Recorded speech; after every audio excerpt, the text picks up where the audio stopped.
Hi, I'm Kaylee, and today I'm talking about Agatha Christie's Murder on the Links. I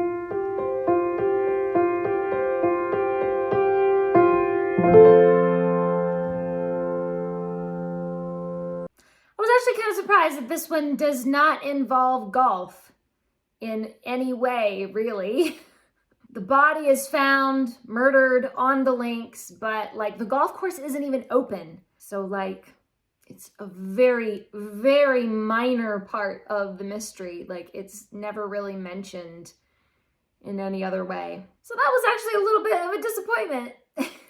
Before we jump into my review of Agatha Christie's Murder on the Links, I'm gonna reach back here to our Booktuber Shoutout book, and we're gonna shout out somebody randomly. Today's shout out goes to Run Right, I can't say that. Run Right Reads. Oh my goodness, that one's a tongue twister. There will be a link to their channel down in the description, so go over and subscribe to them.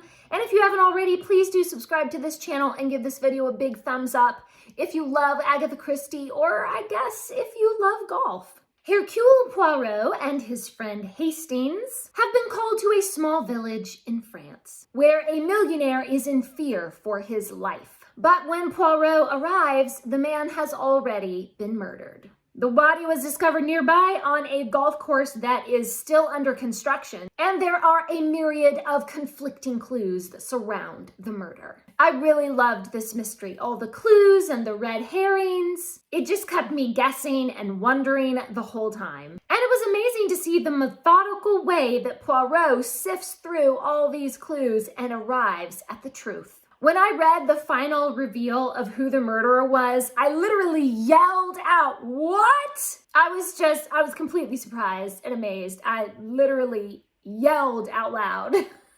But then once I read the explanation, I was like, oh, okay, that makes sense. Okay.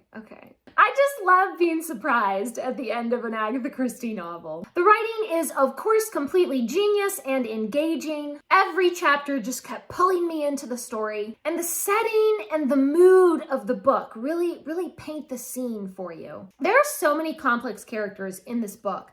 Some are British, some are French, of course Poirot is Belgian, and it was really interesting to see the way that these characters from different backgrounds and different cultures and different languages were all interacting. And they all have their little prejudices and their little expectations of one another, and really their own biases just depending on their own perspective. But it was such an interesting exploration of culture. I just loved exploring these little nuances in each character's personality. And of course, I adore Poirot and Hastings. They are such a great team. I just love their merry comradeship, that friendship that they have. The dialogue between them is absolutely priceless. Hastings gets into a little bit of trouble in this one, and Poirot is so patient with him and so kind. I really love the mysteries that are told from Hastings' point of view. He's such a great narrator. He is the perfect sidekick for Poirot. Hastings is just such an adorable dork.